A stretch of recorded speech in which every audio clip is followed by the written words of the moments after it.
Bet the Board. What do you mean you don't bet? I mean, I don't bet. You know, I don't gamble. I don't. I never have, and I never will. Yeah, right. I'll bet you $20 I can get you gambling before the end of the day. You owe me 15 grand, pal. Pay him.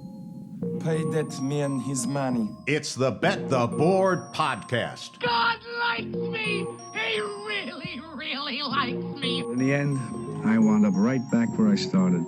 I could still pick winners, and I could still make money for all kinds of people back home. And why mess up a good thing? Here's Payne Insider and Todd Fuhrman. Welcome into the Bet the Board podcast, powered by FanDuel. College football Halloween weekend style. The Big Ten is officially underway. More about that later in the show. I am your host, Todd Fuhrman, joined as always by my esteemed colleague and co-host, the one, the only Payne Insider. I didn't realize it was Halloween weekend until you just said that. Well, I wasn't sure if you had a costume picked out. I mean, I figure you're one of those guys that's going to go to a Zoom Halloween party. That's a thing? I mean, I have no idea what really is a thing these days. I mean, I'm not going anywhere. I'm still trying to figure out if I have to buy candy and how I'm supposed to hand that out. Do I just throw it from my front door down to people as they drive by? Do I lay it out in a bucket on the driveway? I have no idea how it works or what the protocol is, or if there's even trick-or-treating going on in my neck of the woods. That's interesting. You also can't have the kids just grabbing all their, throwing hands of all in the candy. No, like you that. can't. You can't have that happen. Yeah. You can't have what the kids happened to with those their little grubby things? There paws used in to be this little hand thing that was like a claw. Maybe use a claw to disperse the candy. Yeah, I had to use that when I did community service, when I had to pick up trash on the side of the road. But that's a different discussion for a different time. Not sure our audience wants to hear those particular stories. There you go. But You're a costume guy. What are you going with this year? Nothing. Not doing anything. I mean, no Halloween parties, none of that kind of stuff. You know what? I think our audience might want to see Payne. They might want to see you go full face paint and Indian headdress to be like Chief Osceola in anticipation for Florida State's resurgent program up until last weekend when they lost against Louisville. Not that resurgent. I mean, 3 wins might not be a bad season in Tallahassee. It's going to be a good week this week. You get the bye. You're hoping that you hate to say this, but maybe COVID hits and you don't have to play Clemson. That would be a blessing in disguise. Well, you're still going to have to play Florida at the end of the season. I'm not sure that's going to go much better. Then you're hoping for, squeak out a win against Duke, maybe. NC State doesn't have its quarterback. Fingers crossed Pickett isn't back for the Pitt game, and maybe you can finagle yourself into 5 wins. That would be a banner season, a banner year 0 for Mike Norvell, because that's what it's going to look like. It's ugly right now. Not a lot of talent. Makeshift offense. This isn't the offense Mike Norvell wants to run. I mean, either way, whatever's going on with your beloved Florida State team is still better than what Mike Leach is dealing with in Starkville, and the opt-out of Kylan Hill, amongst other things, and trying to change the culture down there. So when it's bad for one program, it can always be worse somewhere else. But you mentioned COVID, and it's, of course, the biggest storyline in all of college football, and it took a little bit of a hit in terms of our top 10 in the Big Ten specifically, with Graham Mertz testing positive, given Big Ten COVID protocols. He's going to be on the shelf, it appears, till November 21st, and it looks like Wisconsin could be down to its 4th-string quarterback. Now, that hasn't impacted the Bet the Board top 10 just yet, where Ohio State, Clemson, Alabama, and Georgia still occupy the top 4 spots. Paying credit to you, Notre Dame at number 5. I think they validated their ranking with that dominant performance against Pittsburgh. You look at Wisconsin at number 6, Florida 7, Michigan 8, BYU 9, Oklahoma 10. But the one team that sticks out to me is the new entrant, that, of course, the Michigan Wolverines at number 8. Obviously, you have to be impressed with what they look like, but we had them right on the cusp coming in, and then you get a win over a solid program like Minnesota, and they just catapulted there into 8 based upon some of the numbers. I thought Joe Milton was good, but I think a lot of it did have to do with Minnesota's defense. And that was the one thing we outlined last week in the breakdown of that game. You lose 7 defenders, 4 of which are in the NFL. 1 was a day 1 starter for probably the best defense in the NFL. And it's tough to replace that even if you recruit well, at least relative to the standards of Minnesota's program. And PJ Fleck does that, but even he's not going to replace those kinds of guys. So I thought Joe Milton looked good, better than Shea Patterson. But if you look at what he was asked to do, there wasn't much. He was only asked to drop back and actually pass 10 times. He completed only 4 of them. He had a great ground game supporting him. He was able to run as well, but a lot of the passes were either play action, RPOs, or screens. At some point, he's going to have to actually throw a football on a drop back in a known passing situation, and he didn't have to deal with that against Minnesota's defense. So I know all the Michigan fans are thrilled about Joe Milton, and more Cam Newton comparisons will certainly be out there. I want to see what it looks like against a little bit better defense, because Minnesota isn't that. And I think the biggest concern for me with Minnesota is, and we saw it firsthand, we knew the defense would regress. The offense scares me a little bit. I just don't like that offensive coordinator. Shocked PJ Fleck hired him. I think you're going to see a drop back with the offense as well. So year back, I think a down year here for Minnesota, relatively speaking. Yeah, the Gophers will have a get-right game for themselves on Friday night, or at least on paper, where they're nearly 3 touchdown favorites on the road against Maryland. And you mentioned Michigan. Joe Milton's skill set won't have to be on full display this coming Saturday, where Michigan is an overwhelming favorite against in-state rival Michigan State. That number 24.5 as Michigan State drops their season opener, a game that looked like people were betting it as though they knew the final score before things kicked off, with that price closing at 10 and Michigan State losing outright on the heels of 7 turnovers. We'll see how they bounce back. That, of course, will not be one of the games that we preview in greater detail on the show, but we will indeed start in the Big Ten, Payne, and it is where College Game Day, I believe, is traveling this week to Happy Valley, where Penn State plays host to Ohio State. Unfortunately, we won't get the whiteout atmosphere environment that we've grown accustomed to every other year with 100,000-plus screaming fans in Beaver Stadium. And when you look at this particular number, Ohio State right now, a 12.5-point favorite at FanDuel. Total on the game, 63.5. And you look at the last 3 contests in Happy Valley, they've all been decided by 7 or less. Penn State has covered 3 out of the last 4, all as double-digit underdogs. And when you look at the Nittany Lions, they, of course, haven't started a season 0-2 since 2012. And this will actually be the first time since 2016 where these Big East rivals will do battle. And it won't be a game between a pair of top 10 teams. You'd have to imagine a Penn State loss could have them fall out of the top 25, which would end a 63-week streak there. But I wanted to get your take on Penn State, Payne. Obviously, we went against the Nittany Lions. We needed a little bit of luck, given some, I don't know if you want to call it late game variance against Indiana, but regardless, the Hoosiers get us to the window. What were your takeaways from Penn State and how some of what you learned last week could translate into a much bigger showdown against Ohio State this weekend? So, I think the key to this one's going to be Penn State's offense, obviously. You're going to have to at least score against Ohio State. That's going to be the key. Your defense just isn't going to be good enough to shut those guys down. And, I think Penn State probably put themselves in a good position to win last week. It's probably not possible without Kirk Soraka. I know we just praised him there a little bit in the Minnesota breakdown, but I think he is a massive upgrade for Penn State's offense. And I think when I look at what Penn State did last week, Soraka did a fantastic job putting Sean Clifford in great positions. And Clifford admitted he kind of threw up on himself a little bit early and then got going in the second half. But when I watched that game, it's kind of what I thought. It was going to be a really manufactured offense out of Penn State. And, as expected, once you go down to your third string running back, and then Soraka figures out that, his receivers aren't overly dynamic right now, he had to do what he was hoping he didn't have to do, which is call plays around Sean Clifford's legs. And you dig into some of those numbers. Clifford was responsible for roughly 75% of PSU's yards. Had most rushing yards in a game for his entire career. And so when you dig into some of the metrics, it looks good. Penn State was plus 2.1 yards per play and a net 16% in success rate. They really just struggled offensively in the scoring zone. 3.1 points per scoring opportunity against Indiana. To have a shot against Ohio State, you're going to have to put some of those drives away. I think Penn State's offensive line is going to have to own the line of scrimmage, period. And that's kind of the spot where Ohio State might be a little bit vulnerable. I think they did a good job getting pressure last week. If you look, whether it was, Adrian Martinez or Luke McCaffrey, Ohio State pressured the Nebraska quarterbacks on 48% of dropbacks, but they got pushed around in the ground game a little bit. Nebraska averaged over 3 line yards against this Buckeyes defensive front.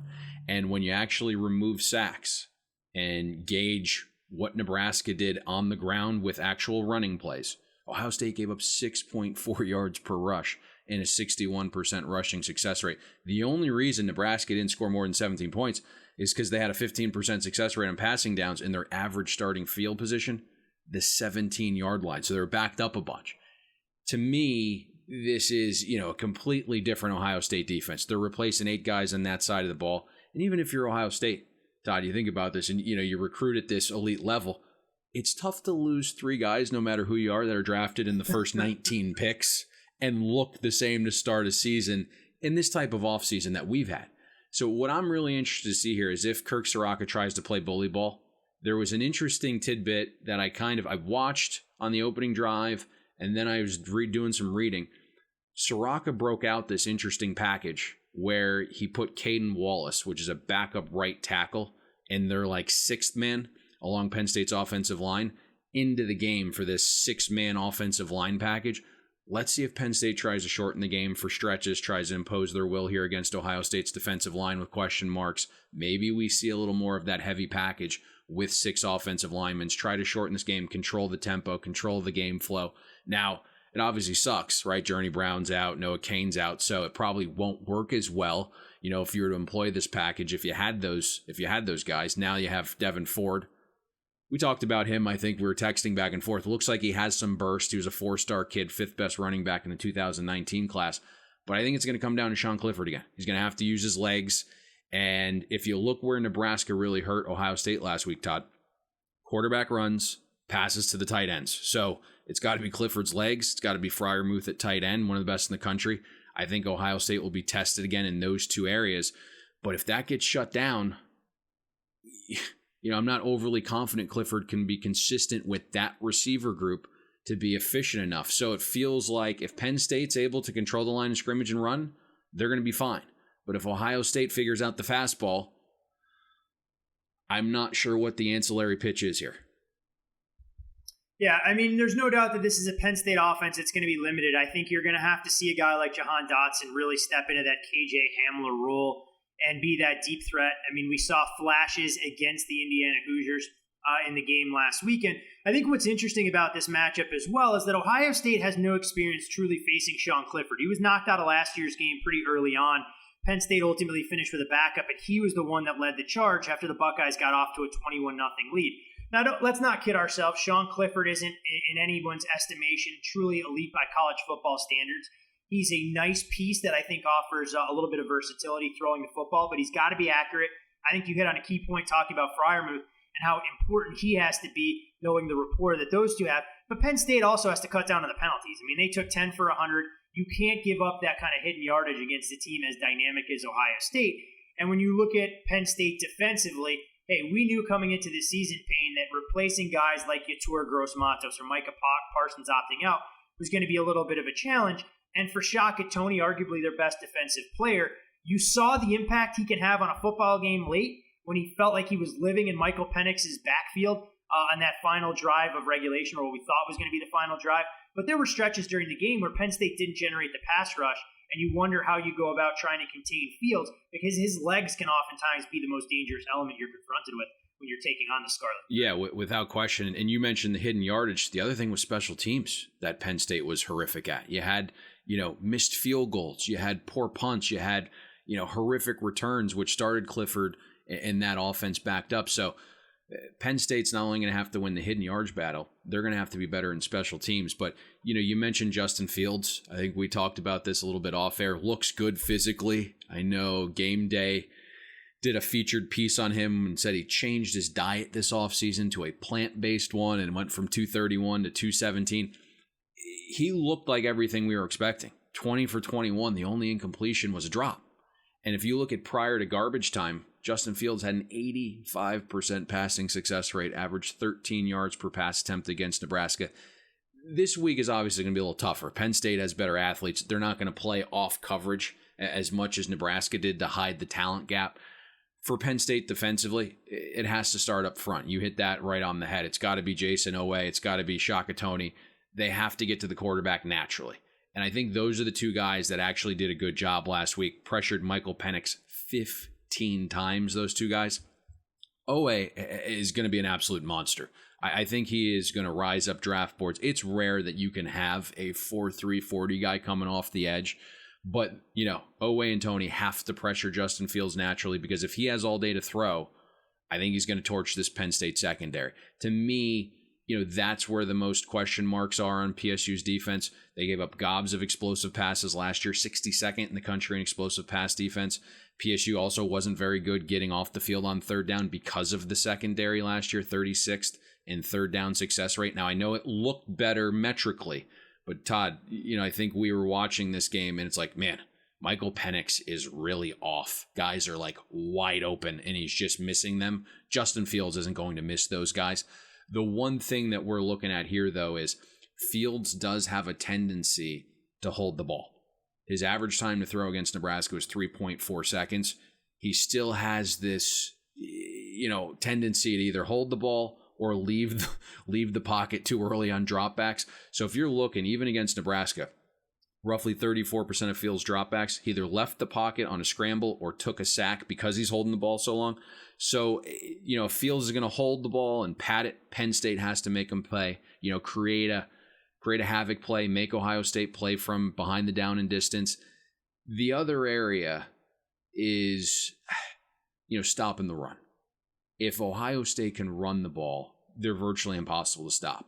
There were some interesting comments, if you did some reading this week, from Wyatt Davis. He's the All-American guard from Ohio State. He flat out said, 10 months not having a game, there was so much confusion along the offensive line. I know we're going to get it cleaned up.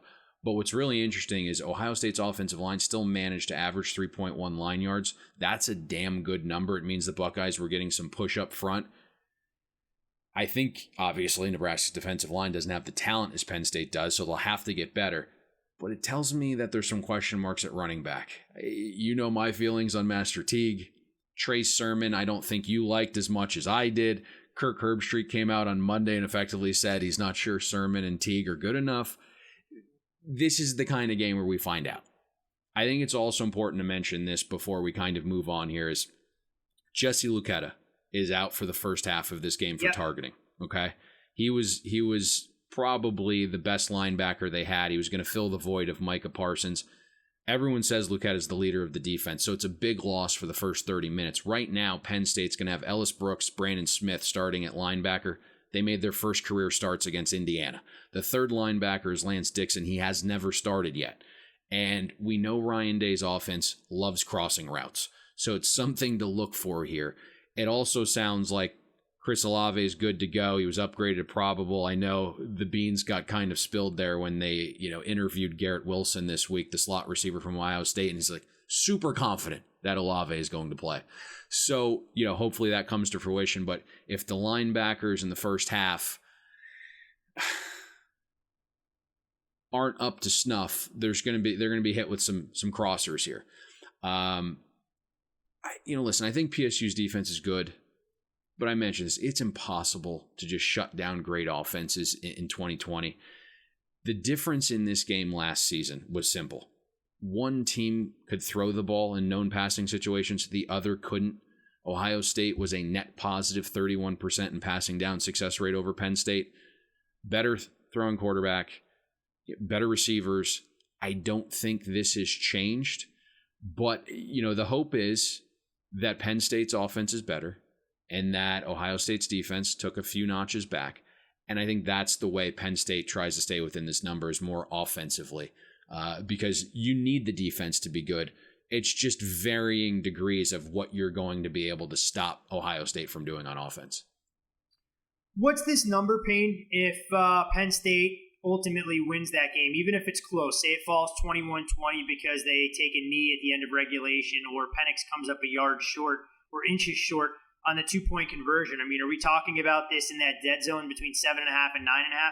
And the reason we've seen it balloon as high as 13 before there was some resistance this week is because of the optics of Penn State losing outright on the road to an opponent that hadn't beaten a top 10 team since the late 80s? I think you're probably right, and I'll be candid. I don't remember what the look-ahead line was. Do you? You know what? Of course, a prepared host would actually have that information. No, I didn't. No. I didn't mean to. I'm rarely prepared. That's not why I asked. No, it's all good. I'm not sure on what the look ahead was. For me, I wasn't as high on 7 to Penn 10 State range as everyone else. Like I thought it would take some time to get the offense going, and I mentioned that last week. I love the new OC. I think he's fantastic, but it's going to get time to get that going. We knew the running back situation without Journey Brown. There wasn't any real receivers we were in love with, so it didn't shock me that Penn State started slow. Defensively, I think they're still going to be very good. You have two very good ends, but you lose Micah Parsons, you lose Gross-Matos that we talked about. The secondary didn't look like it really improved, although it looks like you're having a freshman kind of emerge there starting in the secondary, which took everyone by surprise, but it wasn't a secondary that really added a bunch. And I thought Penn State's defense was a little overrated to begin with last season. So I didn't make this number that much different, even with the result last week. Because you know me, like I'm not really results based. I'm just, that's not what I'm doing for a lot of our numbers. So, if I had an opportunity to lay under 10, the game looks a lot different. I think this line is, we made it 11.5. So I can see why people took 13. It's certainly a good spot. For me, it sucks, right? Because it's the big game of the weekend, but I don't really have an opinion on it based upon where we are with the price right now. Should be an interesting game. Obviously, Penn State doesn't want to start 0-2. We know how highly regarded Ohio State is, not only in our top 10, but in the national landscape. Obviously, the Big Ten's greatest hope to have a national championship contender this season, and we'll see them have their first test of the year this coming Saturday night. From the Big Ten, though, we transition to the Big 12, and it's Texas on the road against Oklahoma State. Oklahoma State, a 3.5-point home underdog at FanDuel. Total in this game, 58.5. And Oklahoma State, of course, handled Iowa State, the 24-21 scoreline, a little bit misleading as Iowa State sneaks in the back door for those fortunate enough to grab 3.5 early on in that contest. Meanwhile, Texas, they use a bye week to recover a little bit, and a workmanlike performance, probably the best adjective I could use to describe their win against Baylor last weekend. When you look at these two teams and recent history, Oklahoma State has dominated of late. They've won 7 out of the last 10, but Texas holds a series advantage of 25-9. We know these two programs weren't exactly on level playing field for all those years. And interesting tidbit that means absolutely nothing, Payne. In Texas's program history, they're 15-2-1 when playing a game on Halloween. We'll see if that continues here. Ooh. Home team has covered 3 out of the last 4. Last 3 meetings have all been decided by 6 points or less. But I think when you look at the matchup that'll ultimately determine this game, I'm not sure it's Oklahoma State's offense against Texas's defense. I think it's can Texas move the ball consistently on an Oklahoma State defense that it's exceeded expectations early on. Completely agree. And it should be fun because you have this new Longhorns OC, Mike Yurcich. He was Oklahoma State's OC back in 2018, so there's some familiarity here. But in general, this side of the matchup just feels different than it has in years past because the Longhorns offense, they're not humming right now, and Oklahoma State's defense has far exceeded expectation. Over the years, the perception of the Pokes defense is effectively just like 11 pylons out there. Right now, it's the strength of the team. And when you look at where Oklahoma State's been good, it's up front. And where Texas is struggling is with the offensive line. You've had boosters and alumni calling for Herb Hand's job. He's the Longhorns offensive line coach. It was like one of the few guys that Tom Herman retained this offseason. If you watch Texas play, and so far I've put myself through 2 full games, the Oklahoma one and the TCU game, and you start to compare it to what the metrics indicate, Texas right now is pretty one-dimensional. They're struggling to run the football, good through the air, but the passing game still isn't as good as it was last year, right? You're without Devin Duvernay, you're without Colin Johnson. So Texas has effectively declined in both the run game and the pass game. And, you look, despite having a man advantage in the box on a lot of these runs because you have a mobile quarterback like Sam Ehlinger, Texas is 77th out of 101 teams in rushing EPA. On early downs, Texas isn't much better, 64th in rushing EPA. It's a combination of both poor running back play and offensive line play. If you look at the Longhorns offensive line right now, outside the top 30 in line yards, last season they were top 10. So a drop off there.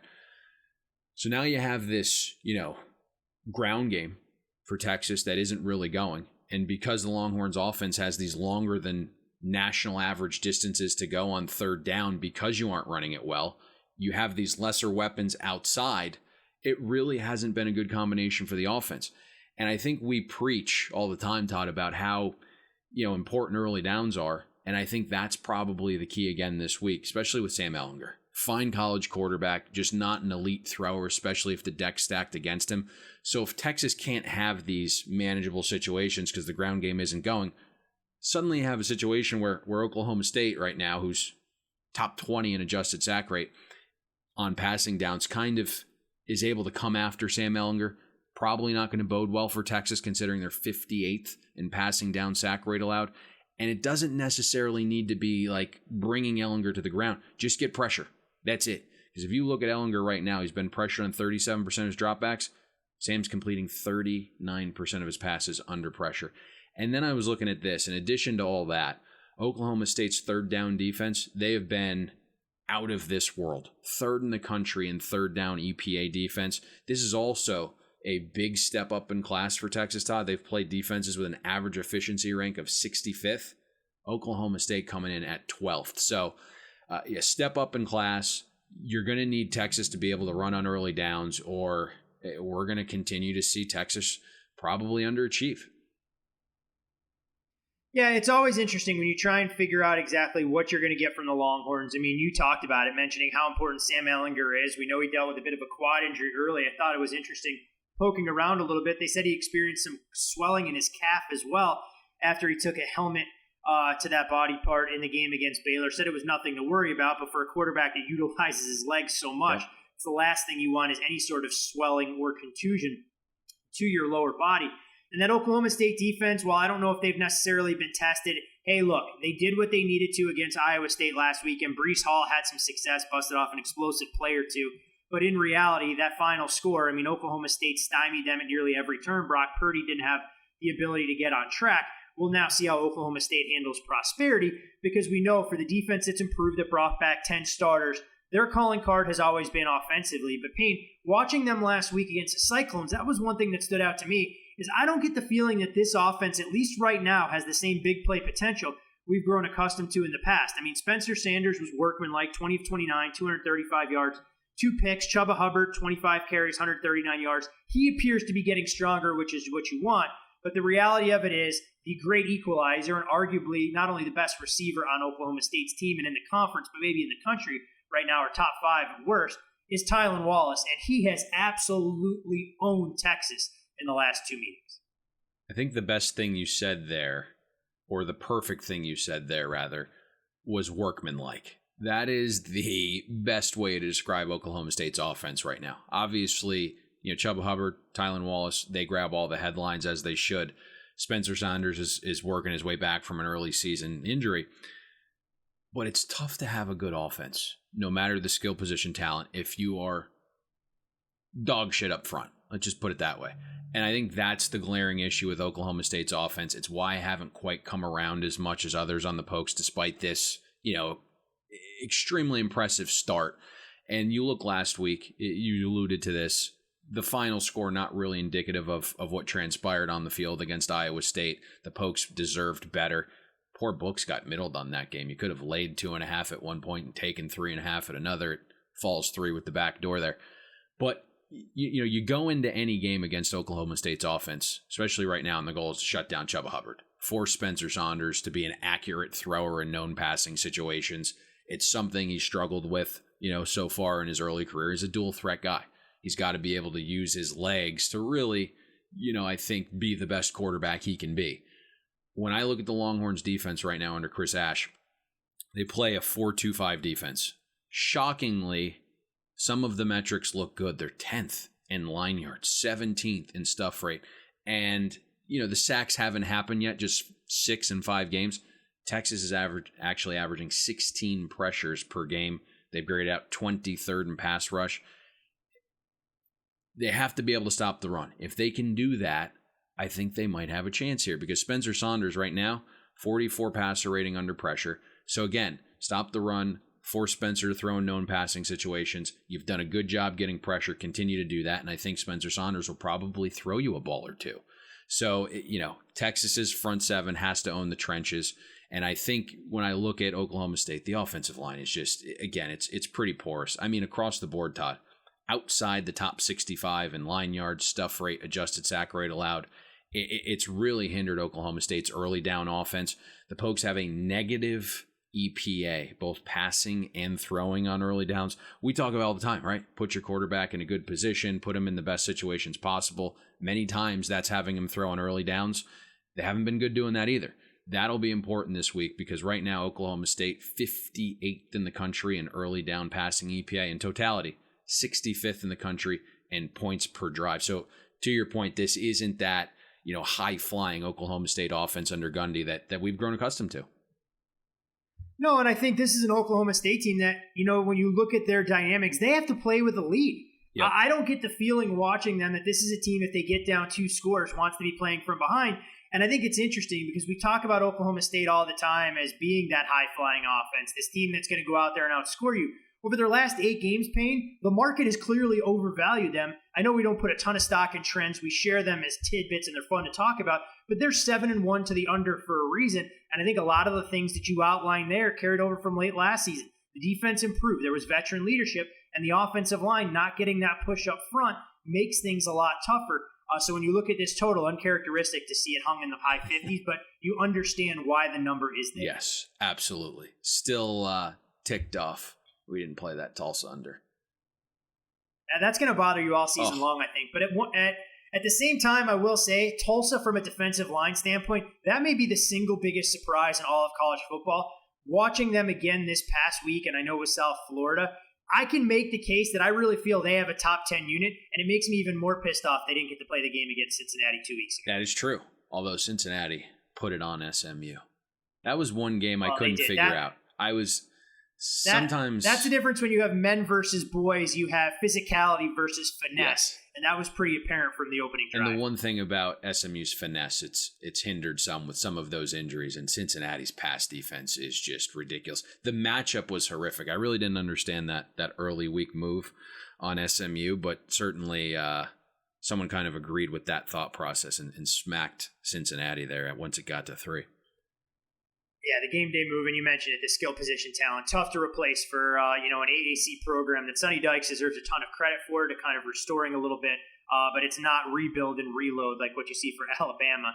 And you know what? I do want to talk about that before we even get into the next SEC game. But Payne, some breaking news, and we talked about it at the top of the show from Madison. The Wisconsin football team is pausing all team-related activities for at least 7 days.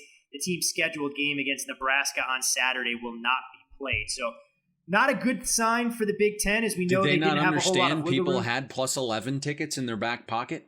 I mean, what in the world? I think you had a lot of people with plus 11 and laying it back at minus 3, hoping for a middle. But we're interested to keep tabs on that particular storyline. You hope this doesn't become the norm in the Big Ten, or especially the Pac-12, knowing that there isn't wiggle room to try and reschedule any of these games that may ultimately be deemed no contest. We also had breaking news here in this next game. Hate to cut you off there, but Miles Brennan officially downgraded to doubtful.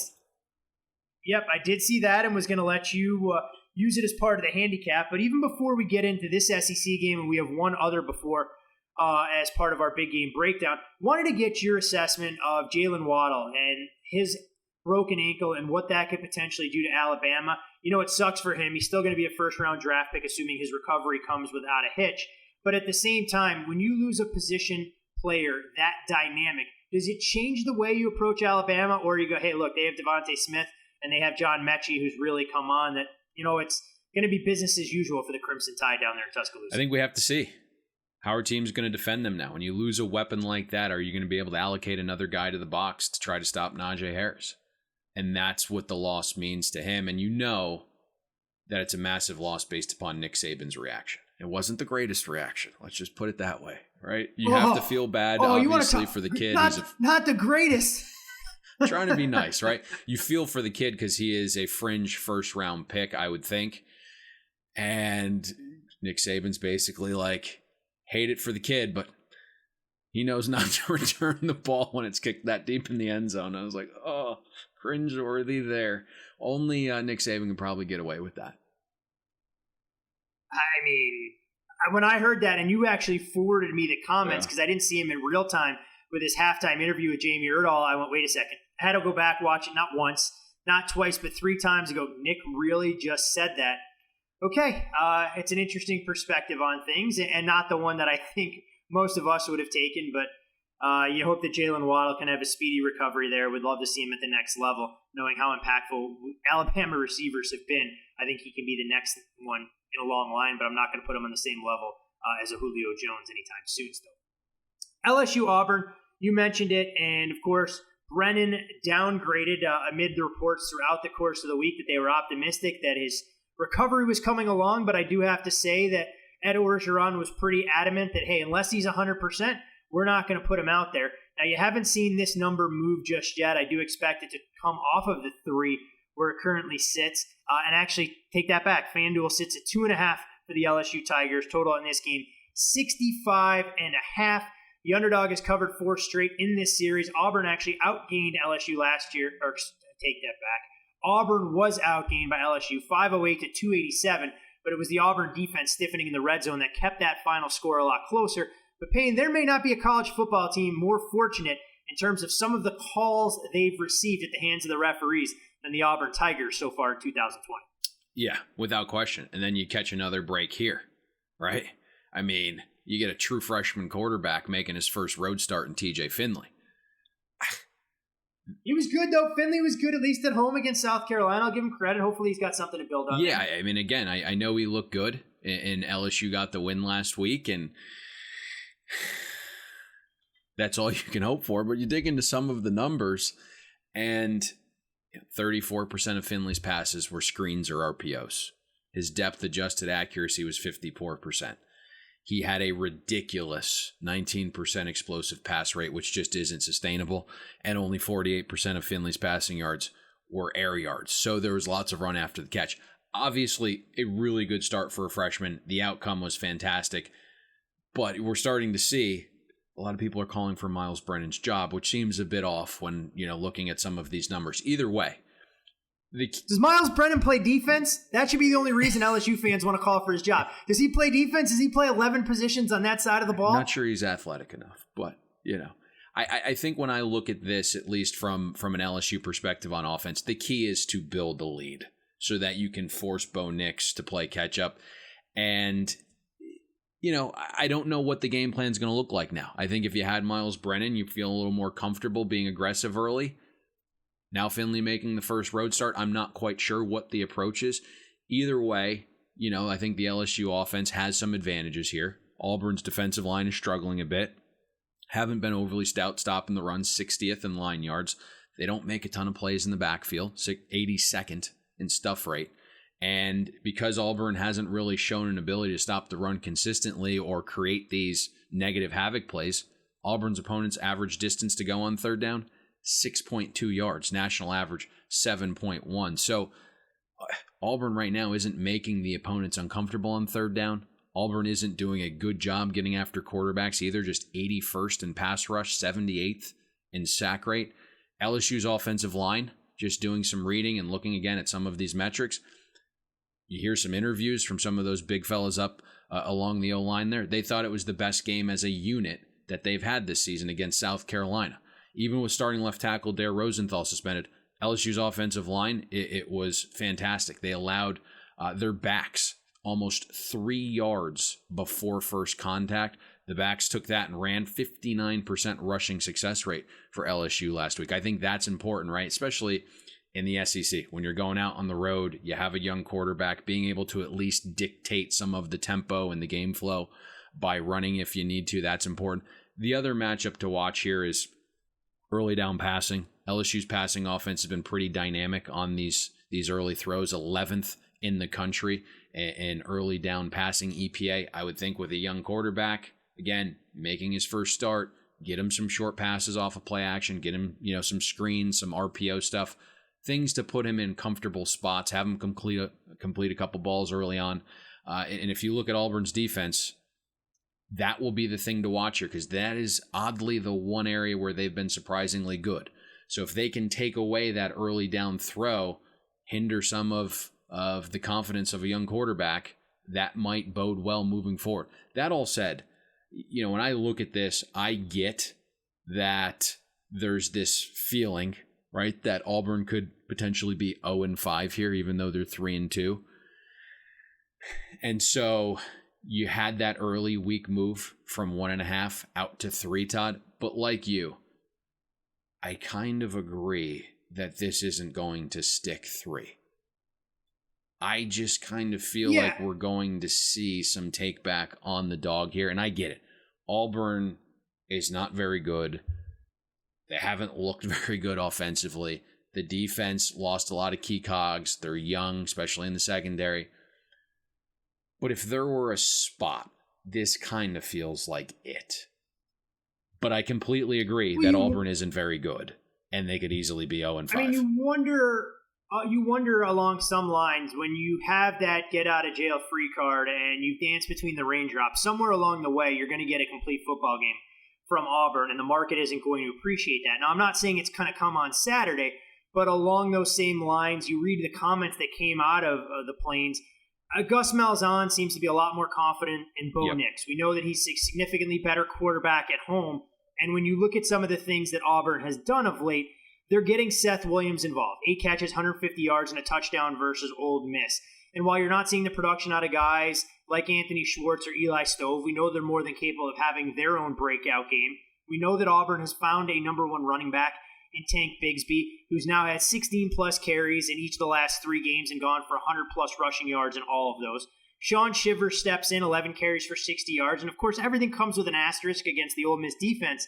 But if DJ Williams is able to go as well, suddenly you have 3 running backs, and we know Auburn can run the football against the defense that, quite frankly, LSU right now doesn't do anything well. And the problem for the Tigers is the strength is supposed to be their secondary. They're giving up 344 passing yards per game. And when you look at opposer passer rating, it's 12th in the SEC. Stingley, Ricks, and Stevens, you can blame Pelini all you want. Maybe it is scheme-based. But LSU defensively, even in their 52-24 win against South Carolina, they gave up 403 yards on 51 offensive snaps. And Payne, I'm not a mathematical wizard by any stretch of the imagination, but from a yards per play basis, that ain't very good. It does feel like a get-right game for the offense, and I think Malzahn kind of hinted at the confidence coming from behind last week against Ole Miss, hoping that it would carry itself forward in this matchup. And listen, these aren't 2 very good units right now. We know Auburn's offense struggles. Bo Nix has struggled to pass the ball. Question marks about some of his ability. It's been tough to watch, especially knowing the receiver group that he has. And when you dig into some of these metrics, it's not good. We know Bo Nix is mobile, right? Yet just a 31 passer rating under pressure, completing 35% of his passes, 0 touchdowns, 2 picks under pressure. You look at deep balls.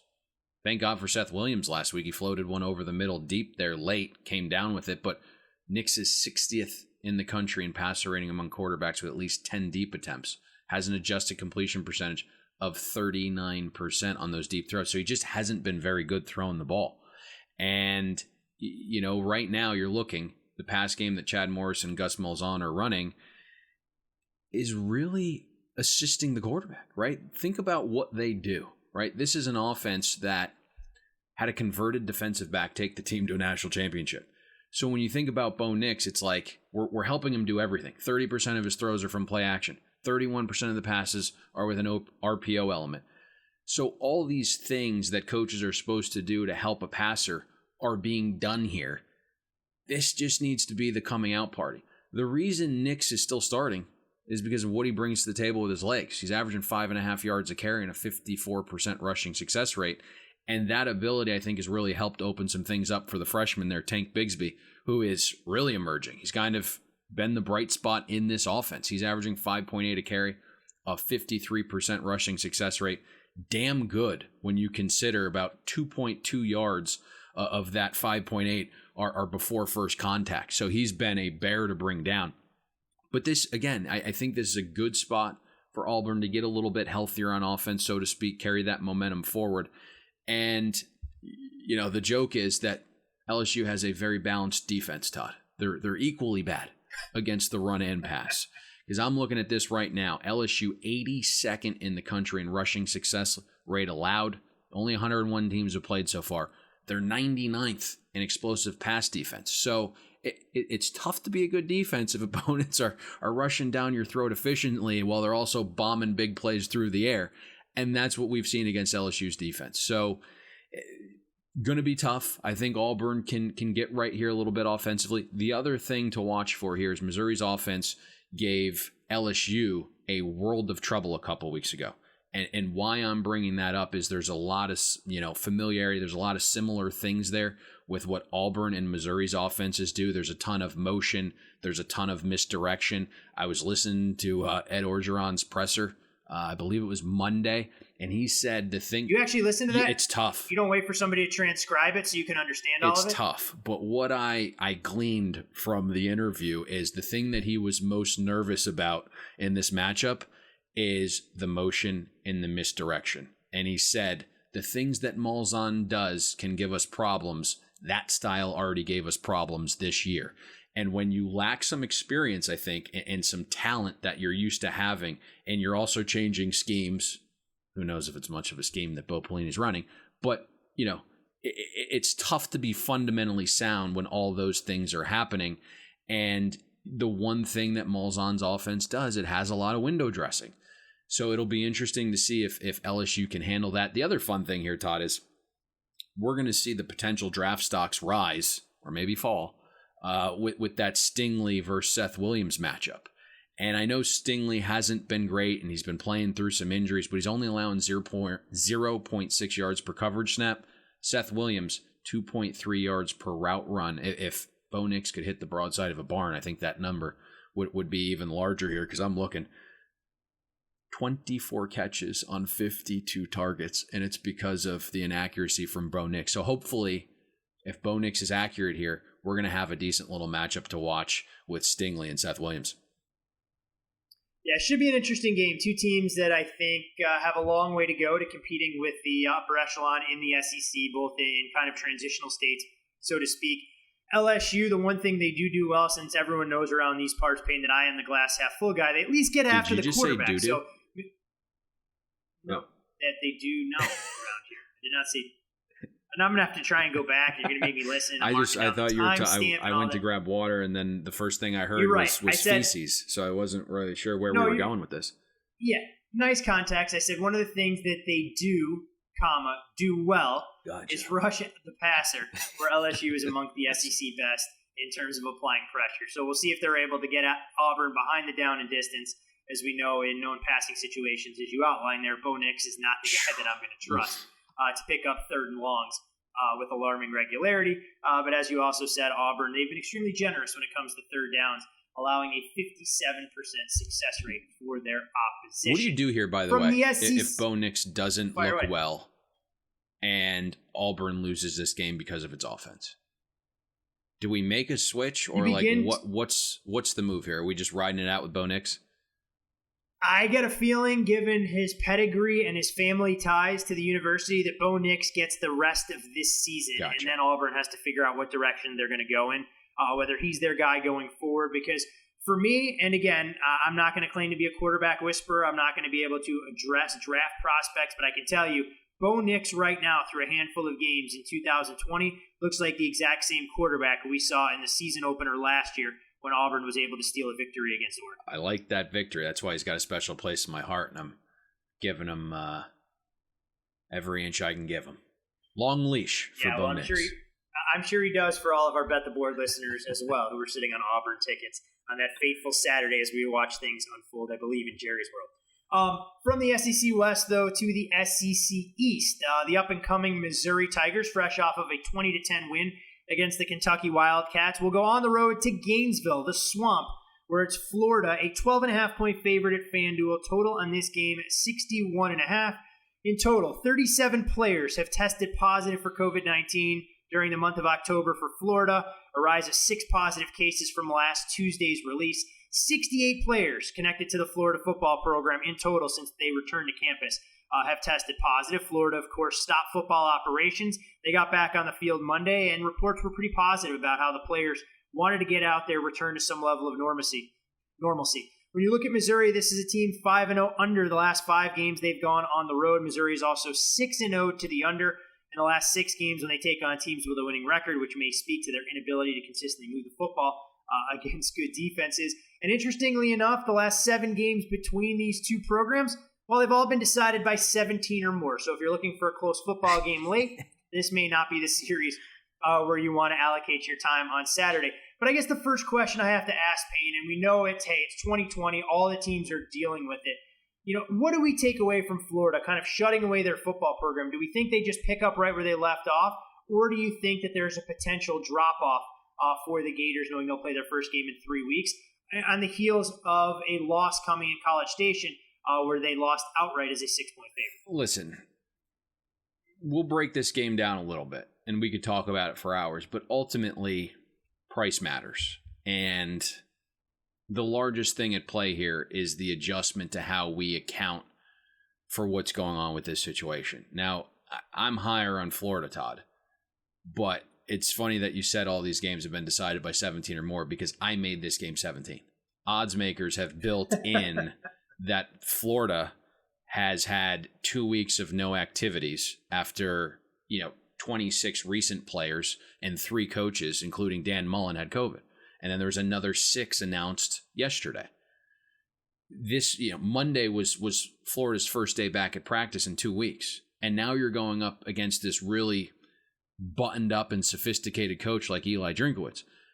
Missouri feels like one of the last teams you'd want to play in this situation, a well-coached team that is willing to play a physical grinder. So I'm struggling with the game because of that. And that's kind of the biggest thing here. When you think about what Florida is, it's not the most talented team. And Gators fans will tell you that, right? They don't think they recruit well enough with Dan Mullen, but that's never been Dan Mullen's MO or shtick. It's all about, the game plan, the sophistication of the offense. So all of a sudden, if you haven't been around your team, what is it? They've been around together for what's going to be, they returned on Monday, 5 days of the last 21. It's going to be really difficult to make an imprint as a coach.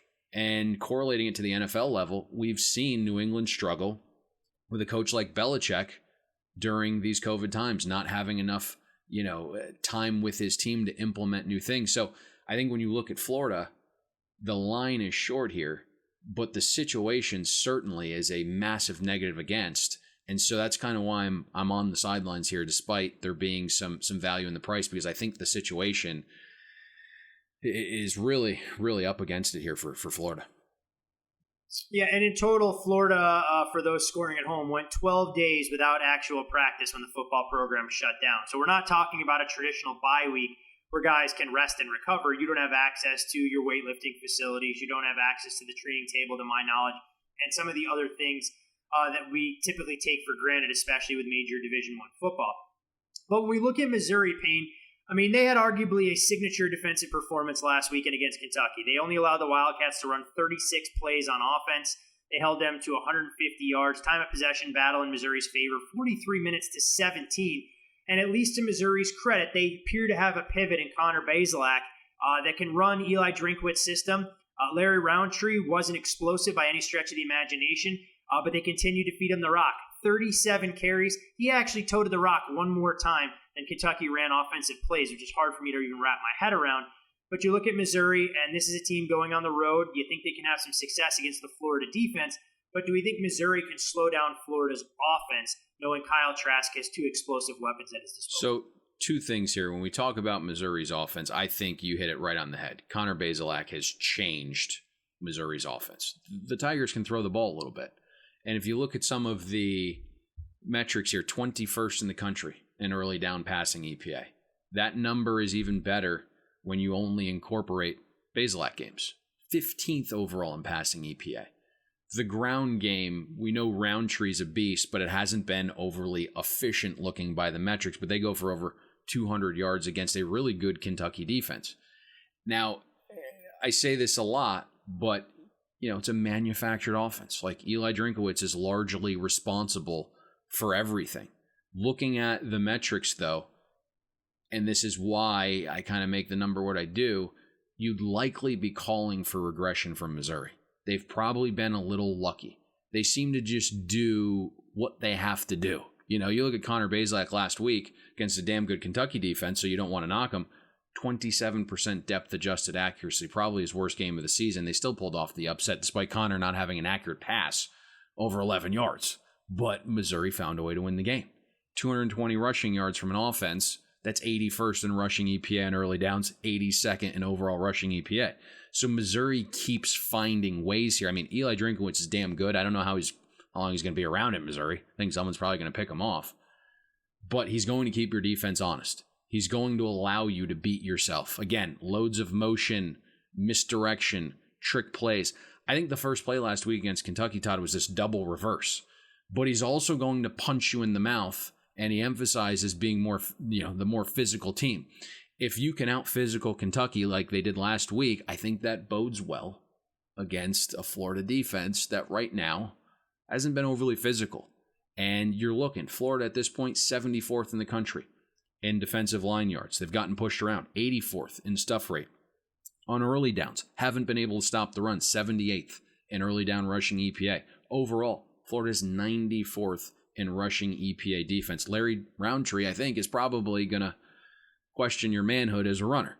So I don't love the matchup here. I think this is a tough spot for Florida. But again, the price is really short, so it kind of keeps me off Missouri for the time being, unless something informationally comes across my desk.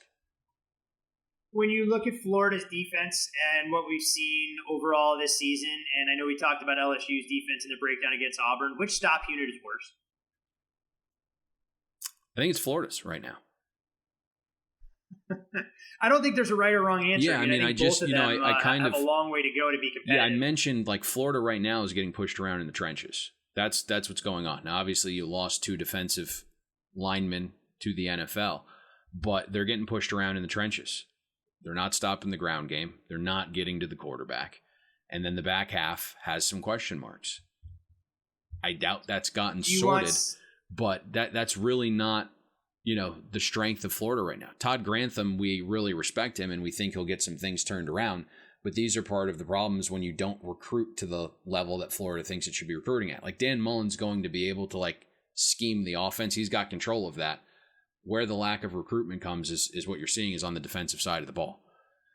So I'm not quite sure. The interesting part, though, is, you kind of take it one step further for the Gators offense, and you listen to Dan Mullen this week, and he says, I don't expect us to go out there and have our sharpest, most crispest practices of the year, but I expect us to have energy and excitement as we slowly build up to Saturday. So he's kind of already creating this mindset that it could be difficult to have some success here. Now, the offense is going to have some success, but that quote certainly makes me a little nervous, especially for a pass-first offense. And if you look, Florida right now, anytime they drop back to pass, their expected points are more than half a point per pass. It's 5th best in the country. When you look at Missouri's defense, to your question, the Kentucky game included, where they played fantastically, 79th in the country in EPA pass defense. So you would think in a normal, regular situation, the Gators are going to be able to pass all over Missouri here. Maybe Florida tries to, rely on the ground game a little bit. What ground game? Pierce and Davis just haven't had the volume or the workload. I don't know if that's always by design or it's because the offensive line is better suited for pass blocking, but there's no doubt for as well as Kyle Trask has played, and we've seen what Kyle Pitts and Kadarius Toney do, you figured there'd be a little bit more pop in the ground game. That's been probably the most surprising thing for me, Payne, knowing who Florida's played so far this season. And I think obviously, you look at the schedule, you were hoping for, I think, a little bit better of a ground game, but this is a pass-first offense. Dan Mullen is a guy who is analytically sound. Let's just put it that way. So he likes to throw the football. He understands where the strength is. He understands what he needs to be doing. But here's what's interesting is while they're not running the ball a lot, and while running is not more efficient than passing, and that's certainly the case for Florida, Florida's been surprisingly decent running the balls. 27th in rushing EPA on early downs. 32nd overall. The offensive line, 16th in line yards. You're looking at 2 backs in Pierce and Davis. They're both averaging more than 4.9 a carry. Pierce has been way better than I expected. 77% of his yards are after contact. Missouri, you look at them defensively right now, 83rd in early down rushing EPA allowed. So maybe we see a little bit more of Florida's ground game here, knowing that the offense, via the air isn't as crisp, having, just 5 practices in the last 21 days. Maybe they do rely on that ground game a little bit more this week. Going to be interesting. We always talk about passing requiring a lot more timing to try and get going instead of run blocking where guys can get out there, maul the defender in front of them, and more or less run downhill. And I think we saw some of that on full display in the Big Ten last weekend, and why teams that could run the ball, at least with some level of confidence and success, were able to fare pretty well. It'll be very similar, you would think, for Florida, who should have some opportunity to get things going in that regard. 4 big games broken down as in-depth and as eloquently as we possibly can. You can follow Payne on Twitter at Payne Insider. I'm Todd Fuhrman. You can follow me there as well. Most importantly, however, follow the podcast at Bet the Board Pod. But Payne, we've done the heavy lifting when it comes to the 4 biggest games that we know our audience is going to be paying attention to this weekend. But that always doesn't lend itself to the best money-making opportunities. Where are we going to turn a profit this Saturday? Slim pickings this week. Don't really love the board, but there is a decent little spot here that I like. Pure numbers play. We made West Virginia a 6.5 point favorite here. So let's go with 1-1-8 West Virginia minus the 3.5. There are some cheap buys to 3 out there right now, Todd. And with the total at 45.5 could make some sense if you can get there cheaply at 3 minus 120, which available at 1 or 2 spots, but we're going to grade it out at West Virginia minus 3.5. You know what's interesting about this game? You've seen a lot of under money come in, Payne. Total as high as 50.5. And when you dig into some of the numbers, I think Kansas State resume a little bit fraudulent. I know they're undefeated, not only straight up, but against the spread in the Big 12. They bounced back nicely from that season opening loss to Arkansas State as 15-point favorites.